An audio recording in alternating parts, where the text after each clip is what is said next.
You've been around a lot of first day in pads practices. This one was pretty physical. For you, a guy who likes the physicality, is it exciting to get past the no pads and just play football? Yeah, real football is what we play on Sundays, right? It's always interesting to see how fundamentals carry over from non-padded to practice days, padded practice days. These are the days that we really lock in on the fundamentals, making sure we're keeping it simple, and guys are playing with the right technique because that always wins football games. Is that something that you, from your experiences, I know you've been on a few different teams, is that pretty rare, tackling to the ground during practice? No.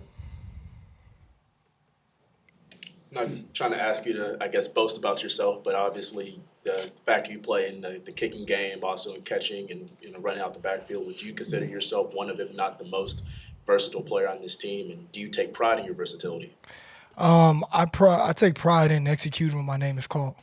So in short, yes, to answer your question, but it's really about the moment, seizing the opportunity, and just making sure that you're representing yourself the best way. No matter if it's kickoff return, third down, running the ball. For me, it's about making sure people remember me on that play. So, How much opportunity is this for you running so many reps with the first team? what was that? How much of an opportunity is this for you getting so many reps with the first team? I'm used to that. I mean, football's made up a lot of components, but at the end of the day, toughness is a big part of it. When you have a practice like today and you guys are pretty intentional with the physicality, is that something that can carry over or just set a tone in the locker room? Definitely. I mean, we have a standard here. I think our standard is pretty much competitive stamina. Every play, bringing the same mindset, bringing the same physicality time and time again. The team who can do that longer is typically the team that wins. And I think that's what our focus needs to be as a team. Amir, it was alluded to a minute ago, all the different things you do, but in 11-on-11s, I saw you grab Zeke, Zamir, and just talk to him for a second. It seems like, clearly you're a leader, but do you like that he's following, that he's wanting all your information, all your tidbits, your wisdom? Yeah, I mean, I think for one, as players, we can always learn from one another. I learn from the young guys every single day. And the good thing about Zamir is he's so willing to listen. He's a sponge. He's a guy who understands that he has a good opportunity right now. And for him to listen to guys like me and Brandon who've done it for a number of teams, for a number of years, is always a good feeling because we grow better that way. Since you said it goes the other way too, and you learn from young guys, what have you picked up from Zamir? What have you learned from working? Finish. That guy finishes, man. He finishes all the way down the field almost every single time. He's a guy who's going to do the little things. He takes the coaching really well. I think he comes from a very humble upbringing. So I think that's what's really motivated him to be the adaptable player that he is. So just learning from that and always humbling yourself is what I've learned from Zamir. How different is it in that room, Amir, without Josh Jacobs in there right now? I mean, always different when you don't have a guy like Josh Jacobs, best running back in the league last year. So, of course, not having him there, for the most part, just how funny he is. That's what I really miss, a guy who can always lighten the mood, make sure everyone's spirits up heading to practice. Obviously you're a veteran that's been around a while. You see how running backs are kind of, banding together and, at least expressing themselves a little bit. How have you felt about that whole situation? It's tough. It's definitely tough. Of course, I'm always going to be biased towards, what I feel like my position can do and what we bring to the game. But I'm the type of person, I just live in the present. I try to make the most of it. I'm not going to, necessarily try to predict what's going to happen in the future or say what we need to do right now. I think the main focus right now is getting better on my team, of course. But I definitely feel like the running back position is of value. And, of course, when you get into the season, you definitely see that. So. You were talking about the chemistry you have with Brandon and you guys being veterans in this team. A couple of weeks ago, I believe Coach Dan was talking about how you set an example with the effort that you guys put forth. Can you feel that in the locker room? If you guys put in that effort on special teams, everybody's like, well. 100%. It's not easy.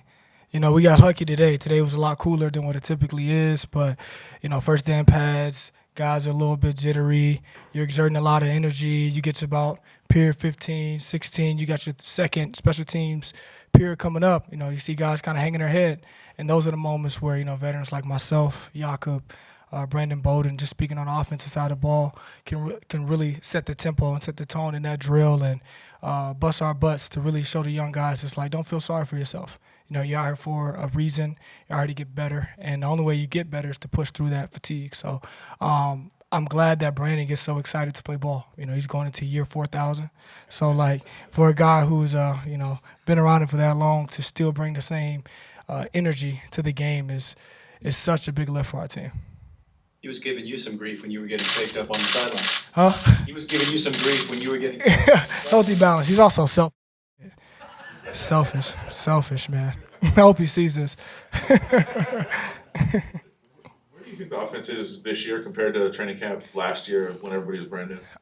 Definitely a lot further along from a cerebral standpoint. You know, we understand concepts a lot better. We understand why guys are going to be in a certain place and why we need to fit off that properly. I think anytime you're building an offense, that's the most important. Getting everybody on the same page of knowing what everyone is doing. You know, like first year coming in, we all were just focused on like, I'm just going to do my job, you know. But now understanding like, okay, if you get this coverage, we may change this way, and this is why, so I need to make sure I play this way, allows you to put your own wrinkles on your own job titles, but also to play with a little bit more of a cerebral instinct. Amir, just observing from afar, Jimmy G feels like somebody that just kind of rolls with it. I love it. Yeah, I mean, like yesterday wasn't maybe the best day. Today, he bounces right back and he looked sharp today. When your quarterback is wired that way, can that help a team? Oh, 100%. Mentally tough. You know, he's a guy who's going to stand in there. He's a guy who's a leader. He's a guy who is the same if he throws a 60-yard bomb or an interception. And I think that's what's really important, you know, keeping the same energy, you know, because as the quarterback, everyone's watching you. You know, you're the guy, you know, whether it's the fans or your teammates, everyone's watching you. So if you hang your head and you're low in your low moments, you're high in your high moments, people kind of ride off of that. So a guy who's very steadfast is, I think, what this team needs. And I'm glad that we got Timothy Garoppolo.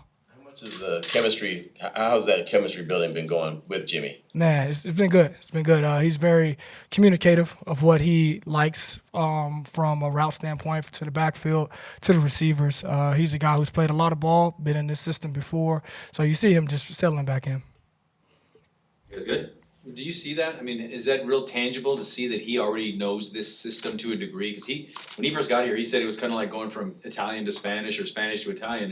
It's different, but it's the same. Well, I'm not a quarterback, but this is my fourth team. I really say third because Carolina was such a blip that it was, you know, it's kind of hard for me to even learn that offense. But once you leave one team, you have to kind of like discard whatever you knew before because every team runs similar concepts, but the language is completely different. And I can only imagine playing quarterback where you're really the general telling everybody what to do, how hard it is to go from a McDaniel's offense, which is very cerebral, to Shanahan offense out in San Fran and back. So I can imagine it still takes a little bit to knock off the dust, but he's a smart guy, and that's why he's been capable in this league for a while. Thank you. Yep. Thanks a lot, Amir.